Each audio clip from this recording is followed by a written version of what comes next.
Hi, I'm James Shillinglaw, and we're here in Petra in Jordan. I'm here with Mike Rea, who is head of Tourism Cares, and we're going to talk a little bit about what Tourism Cares is doing here this week. And this is Insider Travel Report.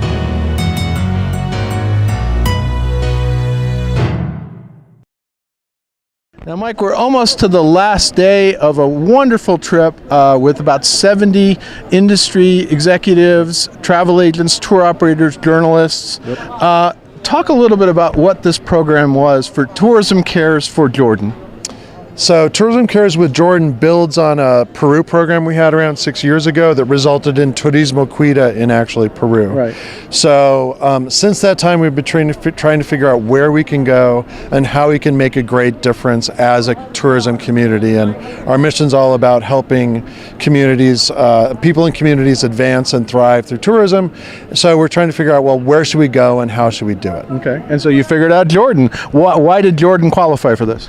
Well, so we did Peru, and we were looking for a different part of the world. So every 2 years, we want to sort of go to different parts of the world and then build a network all around the world.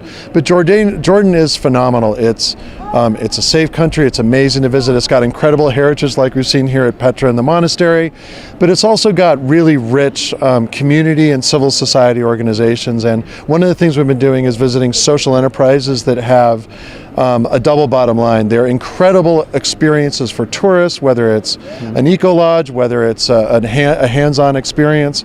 But because they're formal nonprofits and enterprises, they also benefit the community. So tourism, in addition to the sites of Jerash and Petra, are directly benefiting the people that need it the most. And you and I have been on a similar track here. We were on the green track. There were three tracks of people, and we were sort of on the eco-environmental track. And the first thing we did was go visit a cafe that was right across from a major historical site, a castle. Talk a little bit about that and why that was significant. So to capture and share all of this work here, we have launched the Meaningful Travel Map for Jordan. So you go to www.golocalJordan.com, and we have 12 organizations on there that are deliberately out on a map linked to tourism sites that people can go to. One of them is the Sumaga Cafe, and it's a community organization. It's been built up. It's right next to this Ajlun Castle, which is a tourism destination, and it's a women's run restaurant that links to a bunch of women's run organic farm cooperatives. And it's a phenomenal organization. It's small, it needs visits, it's got some tourism, but we were, I think, one of their first tourism groups. But they've also done things like try and start up a new organic farmers market in Amman. So it's really neat. It's something that it also gets people away from, this map and our effort gets people away from the usual suspects. Like Petra here or Jerash, but not that you should avoid them, but there's so much more, right? And so we had people going to Jerash, to another enterprise. We went to the Jordan Trail and went to Sumaga, but it's, and I have to say, people seem to have loved all of it. They love Jerash, they love the trail, but the thing that sort of the people, the special energy, secret sauce is the people and engaging and learning and knowing that you're helping the community. And I have to say, this was one of the big reasons we did this, which is to take all the wonderful people in travel and group travel and travel agents and expose them personally here in Jordan, in the dirt, in the communities, in tourism communities. We were in the dirt, I think. Right? Yeah, we were, but just to really get into it. And then once you do that, you realize, one, that it's needed to help communities and help people, but it's also an amazing actual experience for your clients. Yeah, well, the Jordan Trail was amazing. It's 400 miles of trail from north to south to Jordan. We only did a couple hours of this bit, but it was an amazing experience, and we had an amazing meal at a kind of a B&B that is sprouted up right next door, right? Yeah, no, the Jordan Trail is, I think it's 650 kilometers. It goes through 53 rural villages from north to south throughout Jordan. So it really brings people, travelers, people that want to have this unique experience really into places that never get tourists.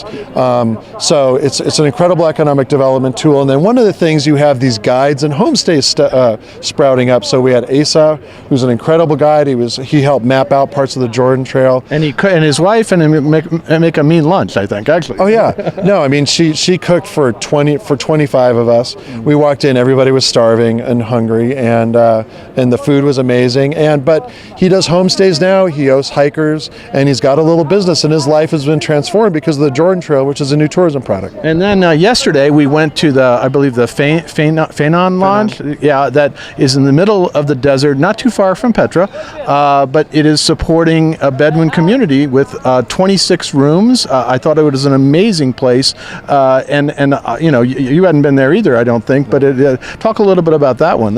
Yeah. So I mean, you learn stuff all the time. I'd sort of planning this trip, I'd heard about Fernan. It's one of the top eco lodges of the world. It's been in National Geographic's list a couple times.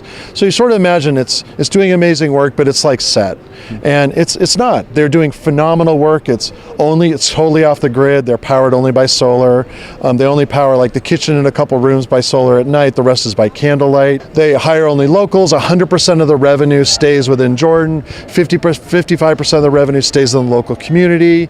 They support women. They support Bedouin, they support families. It's just a phenomenal organization, and because of the variation of the seasons and tourism in Jordan, they're doing well. Things are coming back, but they're certainly not flush. But it's a perfect example of an amazing, unique experience that's very high quality, that is underutilized, and can also will really truly help hundreds of people. I think it was 400 families directly benefit from the drivers, to the cooks, to the woman who makes bread, to the Bedouin, to the leader who showed us how to make coffee, right? Yep, exactly. So I mean, I'm going to go back, and I want to go back, but it was really an eye opener for me in terms of what's possible, but then the reality of working it in a tourism economy like Jordan. But the other thing about it is that here we are the last day, and we didn't get a chance to do it today, but maybe tomorrow we're going to be doing some social good ourselves and helping to plant trees and clear the trail and things like that, right?